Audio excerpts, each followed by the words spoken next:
It's 12:25 Eastern Wartime in New York City. This morning at about 10 o'clock, an Army bomber crashed into the tallest building in the world, the Empire State Building here in New York City.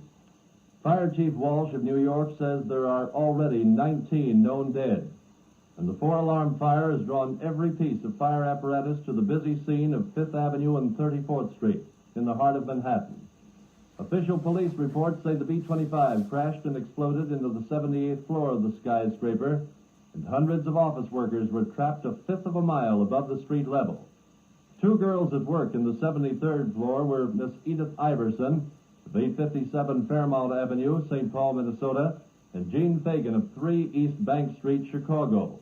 They were at work in the Empire State offices of the North Central Broadcasting System. And they are now at the Mutual Newsroom microphone here in New York to tell you in their own words what happened. Now, Miss Fagan, tell us what happened when you first heard the crash.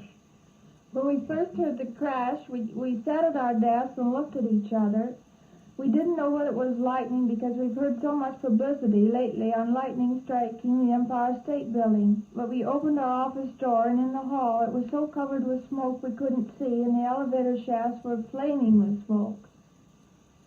And tell us, what was your reaction, Miss Iverson? Well, I too thought it was lightning. We found the service stairs finally and began to walk down. There were only 2 other girls on the floor, but many people from other floors. There must have been at least 30 or 40, and they were all walking down too. Was there any fire on your floor besides that from the elevators?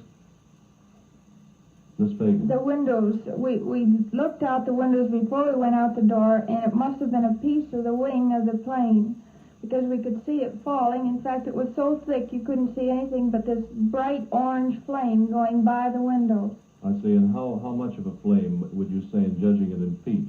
Or couldn't you judge from your position? Oh, about All 5 we could feet. see was just plain Just flame. a wild sheet of flame. Just going by the window. Was there any sign of panic in the building among the people you saw?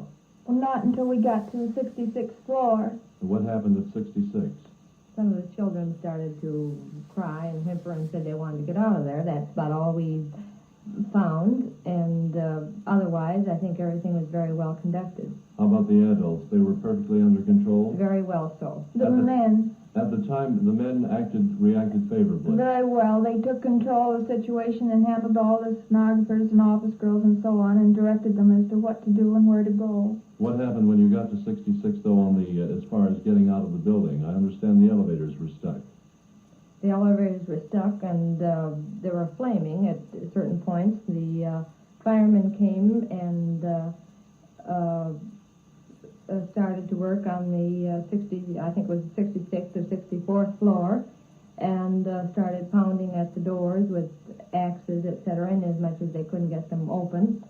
So finally, after much confusion, one of the gentlemen said that anybody who wanted to use the stairs was welcome to do so, and showed their way. Naturally, we took the stairs. Did you see any injured? No, we didn't. You didn't. And what happened when you got to the street? What was the street scene like? Well, it was all blocked off. The policemen were there and quietly directed us which way to go, and we got out with very little trouble. Of course, we saw the ambulances, and that panicked us all the more, but we did manage to get out and on our way. And a lot of debris in the street, of course. Yes, sir. Very much so. For a good block beyond. I see.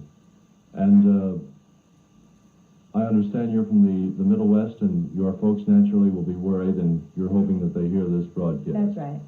Well, ladies and gentlemen, you've been listening to an eyewitness account by Miss Edith Iverson of St. Paul and Jean Fagan of Chicago, Illinois, workers in the Empire State Building here in New York City, which building suffered an accident this morning when a plane crashed into it at 10 a.m. This is the Mutual Broadcasting System. Following this brief explanatory note, you will hear a re-recording of the sounds of the plane which crashed into the Empire State Building on Saturday, July 28, 1945.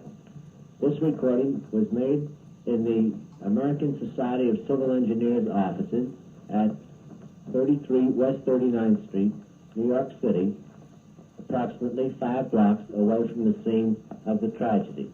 Now, if you will listen closely, you will hear, over the dictation of the man who made the recording, the sounds of the plane and the crash at the end.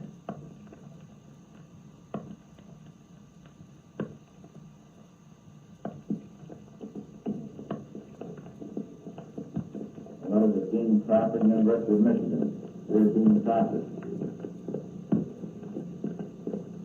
we are sending under public cover